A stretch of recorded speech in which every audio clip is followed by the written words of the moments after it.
Hey, good morning. Good morning, sisters and brother. Welcome to a very special Siinqee learning series session where we will be spending the next little while learning from um, Divya Sharma, who has been spending the past couple months with us and sharing knowledge. So we're very excited to kind of sit in the space with her. And I will now turn it over to Divya. Morning. Okay, so this is my presentation, Empower Her. So we're going to talk about some nice stories and what empowerment looks like in the life of South Asian women in Canada.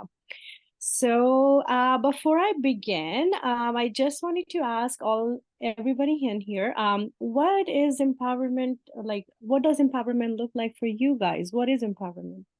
Just like one word, anything, any gesture. Freedom of choice. Okay. Walking on cloud nine. Freedom of expression. Thank you. I would say having a voice. Okay, thank you so much for wonderful answers. We're gonna dwell more into empowerment as we go along. So can I have the next slide, please? Okay, so this is just a little picture of women of South Asia representing different states. So we have South Asia consists of Pakistan, Afghanistan, India, Nepal, Bangladesh. So just a representation of how women look like in these places and the meaning of traditional dresses and jewelry, how it empowers them. Can I have the next slide, please? Okay, so what is empowerment?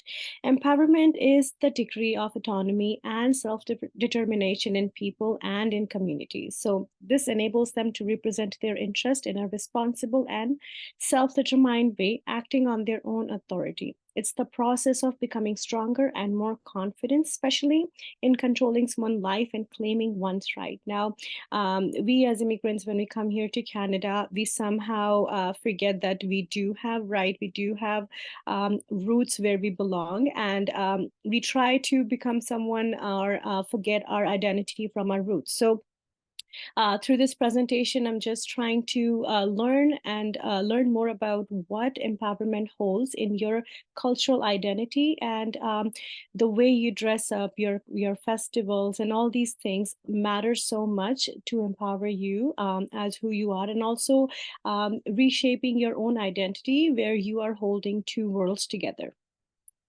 Okay, can I have the next slide? Okay, so what is cultural empowerment? So, the cultural women empowerment refers to the process of empowering women within the context of their cultural and societal norms, values, and traditions. So, it involves recognizing and respecting the diversity of cultures while promoting gender equality and women's rights. Cultural women empowerment acknowledges that women's empowerment strategies need to be culturally sensitive and contextual relevant to be effective. So, what are some of the ways we can promote cultural women empowerment? So, first of all, starting as promoting cultural awareness, promoting diversity. So, what is diversity? Why we need to promote it? These questions hold such a great meaning behind them that if we need to promote cultural awareness, we need to respect all the people, people coming from different walks of life, coming from different cultures, and also accepting them as who they are. Next will be community engagement. So involving local communities, including men, elders, and religious leaders, big one, in discussions and initiatives aimed at promoting women's empowerment. So I do believe that religious leaders plays a huge role in promoting these kind of awareness because when you hear from a religious leader who have a nice place in the community, you will be able to believe them more and also understand the perspective they are trying to teach you from a religious perspective. So I think community engagement is big and it's huge to promote cultural women empowerment. Next is capacity building. So providing women with access to education, skill training, and resources that are culturally relevant and responsive to their needs and aspirations. I have been in Canada for 9 years now, and I have noticed that when women come here to Canada, they try to isolate themselves because the thought of coming out of house is daunting for them. They are too scared that I don't think we're going to fit in, or what if we're making fool out of ourselves, or I don't know how to wear Western clothes nicely to present myself outside. So I think these questions, these anxiety provoking questions need to be addressed with the women, and also how we can build their capacity so that they can avail their equal rights here. They can have freedom of voice, freedom of choice, and freedom of expressions when they come here to Canada and they're starting their new lives here. Next is advocacy and policy change. So advocating for changes in cultural practices, laws, and policies that discriminate against women and hinder their empowerment. Now, because I'm a social work student, so I'm just gonna put a little social work in there as well. So we as social workers, I think we have a great capacity to advocate for policy change and how we can involve this important topic of cultural women empowerment, especially coming from all walks of life and from a diverse population. How we gonna include them in these policy changes, and how the policy changes will impact them equally as it will to another people or another population in this country. Next is supporting women's leadership. So encouraging and supporting women to take on leadership roles within their communities, workplaces, and decision making. Now, the word women's leadership is pretty daunting for me because maybe I was taught that, okay, women leadership sounds like a good idea, but in reality, it's not very applicable. So this is something I'm still a little scared about, but I would love to try that. How does it look like, and how people sees you when you are in that position of leadership? So this is something I would really, really want to do from my role as a social worker and in my personal life as well. Can I have the next slide, please? Okay, so since we're talking about cultural empowerment, I'm just gonna put some of our art and expressions and jewelry, which holds a significant importance in my culture. So in my culture, we have been having these jewelries and really nice clothes, materials, and dresses holds a deep, deep meaning in it. So I took some pictures from really, really old, ancient jewelry time where you can see that jewelry, different kinds of jewelry is very important, and it actually just enhance you as a person and also your identity. So these are very old pictures. So the second pictures you are seeing, it's actually a carving in a temple. So it was thousands and thousands of years ago. So it can show even thousands years ago, you can see how jewelry was important and how it is an integral part of you, of your body, and also how it explains you and empowers you as a woman. And the last painting is basically, you have heard of Taj Mahal, right? So the wife of Shah Jahan, so that's the painting. So that holds again, the jewelry is expression of art, and also how it talks about you, and different kinds of jewelry tells a lot about your status, where you belong, and how rich you are in terms of tradition and culture. Okay, can I have the next slide, please? Okay, so I'm just going to explain you a little bit about the Indian jewelry and what it holds, the meaning behind it. Okay, so first one, so significance about South Asian jewelry. So it's a feminism factor. Women wear jewelry created with precious metals like gold, silver, and diamonds. Traditionally, Having a good collection of jewelry symbolizes power, good status, and immense wealth of the owner. Also, we use these jewelries in the time of crisis. So our households will hold some percent of gold just so that it can help you at the time of crisis, because it's an investment that the price keeps on increasing. So we use it as investment too. So first is called Tika. So as you can see, the first picture where the woman's head is like that beautiful piece of jewelry. So it consists of a chain. It will just hook at the end of with your hair. So a woman's forehead, especially the center part, is believed to be the place of chakra, which refers to preservation. So that's the meaning behind this jewelry. Next is nose ring.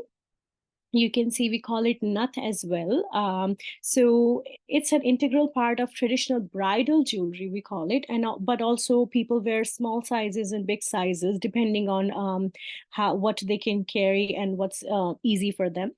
So it's very important for a married woman to have a nose piercing because first of all, it is considered the most auspicious jewel to be worn on the occasion of the wedding. And scientifically, it is believed that women having pierced nose experience less pain during childbirth. Ayurveda consider it a valuable piece which is worn on the spot, directly connected with the health of female reproductive organs. So that is the reason behind a nose ring. And the last one is bangles. You have heard the terms like bangles pretty often. So the sound of women's bangle expression her presence and her wish to gain attention. Scientifically, it is known to increase a woman's blood circulation level and channelize the energy passing through the outer skin. This is made possible by the circular shape of the ornament with the cute tinkling sound. Okay, can I have the next slide, please? Okay, a little bit more of jewelry. So toe rings, so this is eminent scientific theory behind wearing toe ring is it helps in making menstrual cycle regularized, which is a common problem faced by women. The nerves in toes are connected to the uterus and passes through the heart. While a married woman does her chores while wearing these rings, the friction created help in revitalizing her reproductive organs. As toe rings are generally made of silver, it absorbs energy. So the toe rings are worn by only married women. Next, we call it Mangal Sutra. So only married women wear this piece of jewelry. So it is believed to control body pressure levels and make blood circulation regular in the body of the woman wearing it. Traditionally, the bridegroom gives to the bride during the wedding, and it is worn by the married women, symbolizing feeling of love and commitment between the married couple. And if you see a woman wearing this, you know she's for sure married. So it's a sign that, okay, this person or this lady is married. The last one here I have is hip or belly belt, we call it. So it's popularly known as belly belt, are not regularly used by women, but only during weddings or some festive occasions. So nowadays, it is also used by many women in modern designs to add to their glam. Scientifically, these belts are believed to prevent saturation of fat in the waist and help in maintaining a woman's about women empowerment. Let's talk about why do we need women empowerment. So the need for women empowerment arises from the recognition of pervasive gender inequalities and injustice that women faces worldwide. Several key reasons underline the importance of empowering women. So the human rights and equality. Women as equal member of society have the inherent right to live free from discrimination, violence, and oppression. Empowering women ensures that they have equal access to opportunities, resources, and decision-making process in line with the principle of human rights and gender equality.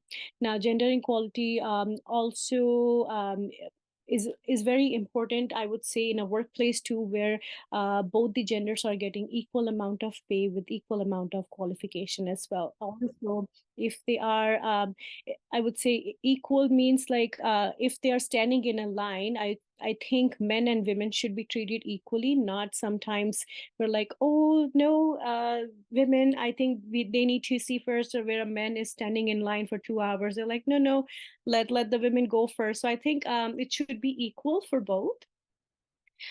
Social justice and equity. Gender inequalities perpetuate social injustice and disparities, limiting women's access to education, healthcare, employment, and other essential services. Now, I have seen where women give up their careers just to care for the child because they family think that they can either handle the child or they can handle the job, so they are not in like adequate to fulfill both the responsibilities, where the male also have to step in to help her with that responsibility.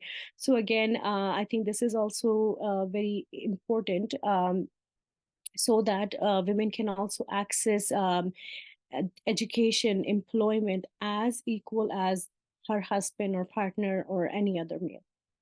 Economic development. Women constitute a significant portion of the global workforce, yet they often face barriers such as wage gaps, limited access to credit and land ownership, and occupational segregation. So, empowering women economically by providing equal opportunities for employment, entrepreneurship, and financial independence can lead to increased productivity, economic growth, and poverty reduction. Now, not seeing women as just a homemaker, but also more than that, looking at their capabilities and capacities and what they hold as a woman. So, the power they hold, the knowledge they hold, and also utilizing those skills and power into the right place for economic development.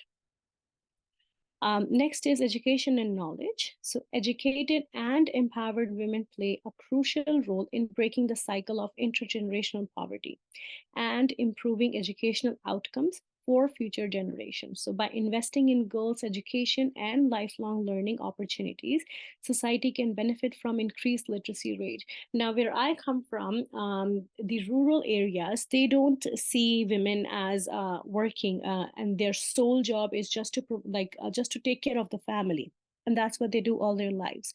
So, I think it's very important for people to get educated about why women needs to be educated and how it can end intergenerational poverty all around the world. The last one here is political participation and representation. So women's equal participation in political process and decision making is essential for democracy and good governance. So empowering women politically by removing barriers to their participation and increasing their representation in leadership positions help ensures that women's voices are heard and their interests are represented. Now, I have seen oftentimes if there is a female political leader, she would not be given that much importance, or they won't be heard as compared to a male political figure. So I think it's very important to recognize that women, if they're holding the same position, they hold the same power and they should be respected equally. Okay, next slide, please. Back home was, it would come along with your family status, your family members, family structure. And, for example, let's say something happens and back home, you are not by yourself. There are people around you to be there for you, to support you. And you know that you can count on them. You just don't worry about like, what if this happens, that happens? You just know and be your true self. But when we are here, we gradually start feeling that we are alone by ourselves, and then it's you rediscover yourself, I guess. For me, it was really hard when you are by yourself here. In back home, India, you have everybody you can count on. So it was really easy peasy when you were stuck somewhere. It was totally different than here. Like, for example, when I delivered the baby, I was by myself, so there was no help and they were not able to come. So it was really hard to do by yourself there. But if I was back home, it was really easy. You can afford even maids. Your family's around with you. You get pampered. And there's a lot of like presents you get from your family members. And they treat you like like pensive, I would say. It was really like different than here. So when I get upset or I'm not in my own mood, then I usually like empower. Like I do pray, and then I just talk to my family, which makes me feel better. That's what I can do here. It's like we are like in India. It's more like have a sense of belonging. You can get from everybody. Like you know everybody, your neighbor, your like even in the like 1 mile away, you know people who are staying there. But in Canada, it's different. It's like everybody are busy with their own stuff. They don't interfere in other people's things. Like there are boundaries and stuff like that, which is very healthy. But that sense of belonging I can't see in Canada actually, and it's a celebration of very like big diversity. Like we have 28 states and 8 in like territories and different culture, different language, different culture, different festivals, everything is different customs and tradition, but we all celebrate most of the things together. That's like a sense of pride and thing. Like from my point of view, like when I think about India, like it's like a land of diversity, but yet people are together. That kind of so, and also the cultural expression like art, music, dance, religious rituals. I just wanted to sum the participants first. So basically, they were answering the question I asked that what is empowerment for them in India and in Canada. So the common theme I got was the support and the family they have back home. And here they don't get that. So what they're lacking in Canada, maybe it's the community support, that the feeling of belongingness, and also who like having like a family relationships around them. So that was the common theme I figured when it comes to the empowerment differences in Canada and in India. Okay, so Maureen's next slide is how can we break traditional gender roles and cultural norms to empower South Asian women? So I wrote South Asian women specifically just because I was talking about South Asian women, but I think these norms doesn't are not limited to only South Asian women. So gender norms primarily affect women's economic empowerment by influencing perception about the appropriate roles that men and women play in society. Should play, I would say, should at home and in the economic sphere. So we can break these norms by education and awareness. Again, very important, a common theme, a reoccurring theme, I would say. So promoting education and awareness campaign to challenge traditional gender roles and norms. So this can include workshops, seminars, and community discussions. And I would say, again, these discussion needs to be done with the men, boys, religious leaders, so that it's a common theme and they can understand from the perspective of everyone, not just only women or not just only men. Empowerment programs. So implement empowerment programs specifically designed for South Asian women. These programs can include leadership training, again, skill building workshop, and mentorship opportunities to help women. Common theme I have seen when I came to Canada was, doesn't matter how many degrees an immigrant would hold, but they still do not feel comfortable or confident enough to speak up into like a public setting. So they are very hesitant. They are not confident about their skills. So this is something I think it's very important for us to empower those skills and also work on those. And it will absolutely enhance their leadership skills and also the mentorship opportunities, because I have noticed they have so much to say, but they don't have the confidence, they don't have that communication skills to say it out loud. Next is economic empowerment. So providing access to resources, opportunities for economic empowerment, such as microfinance initiative, vocational training, entrepreneurship programs. So financial independence can significantly enhance women agencies and decision-making power within their households and communities. So I'll give you an example. So I was counseling this family. This family was from Pakistan. So the woman mentioned that she is totally dependent on her husband, and the husband have to provide pocket money to her every month. And that pocket money wasn't for her expensive. It was basically just covering the expenses of house and the children. So I think financial independence holds a very, very important meaning in every woman's life, because their life is not just limited to the household and grocery and kids' expenses. I think they also deserve it, and they also hold equal importance as the other family members in the household. Next is long-term advocacy and collaboration. So sustainable change requires ongoing advocacy efforts and collaboration across various sectors, so including government, civil society, academia, and the private sector. So by working together, we can create lasting change and build a more equitable and inclusive society for South Asian women. Can I have the next slide, please?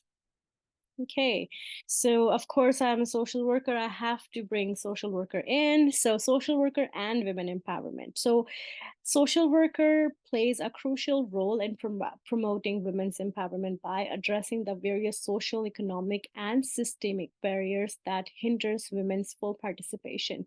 And doesn't matter what capacity social worker is working, I think these are very important roles of a social worker, even if they don't realize that they are providing these kind of services. So how social worker can help women empowerment through advocacy, extremely important. So sometimes our clients will not have a voice, or they do not feel comfortable to get help or confident enough. So I think social workers can advocate for them through policies and practicing promoting gender equality and addressing issues such as gender-based violence, discrimination, and unequal access to resource and opportunities. I think social workers hold that power to educate community, and people listen to them because they actually have the knowledge, the skill set that one should have to address these kind of concerns and issues. Next is counseling and support. Social workers provide counseling and support services to women facing various challenges, including domestic violence, sexual assault, poverty, and mental health issues. Now, this is something I can absolutely relate to because I have done counseling in domestic violence, sexual assault, and mental health issues. So I can absolutely attest to that. When clients used to come first time for a session, they would be absolutely scared and clueless, and they will say, "I'm stuck. I don't know where to go." So I think counseling and support plays such a huge role, shaping their perspective and also helping them with their circumstance and how they can move along. Next is empowerment programs. So social workers design and implement empowerment programs aimed at building women's confidence, skills, and agency. These programs may include leadership training, financial literacy workshops, self-defense classes, helping women to assert themselves and navigate power dynamics in their personal and professional life. So again, this is something I have personally done in my career. I have conducted a lot of support groups with women, victims of domestic violence, elders. So I have noticed that these groups actually empower each themselves, because first of all, they think that they're not the only one who's going through this concern. And being in the group, they hear from other participants that there's a common theme they can address, they can talk about, they can feel lighter about. So I think it's very important. Next is community engagement. Social workers engage with communities to raise awareness about women's rights and promote gender equality. Now, this is something I have done as well. So we have organized a few events just to talk about this particular topic. And the events wasn't limited to only women. So women would come there with their families. We will talk about the issue, and men would be absolutely available to listen, to understand what we are talking about and validate. The last one, policy development. So social workers contribute to the development and implementation of policies and programs that advance women's rights and address gender inequalities. So again, I think social workers have the great power and skill set to address these issues. And I truly believe that I'm going to continue doing this in my career. Okay, next slide, please. Okay, so that is it. So this was my presentation, and I would really appreciate your feedback, thoughts, reflection, and questions.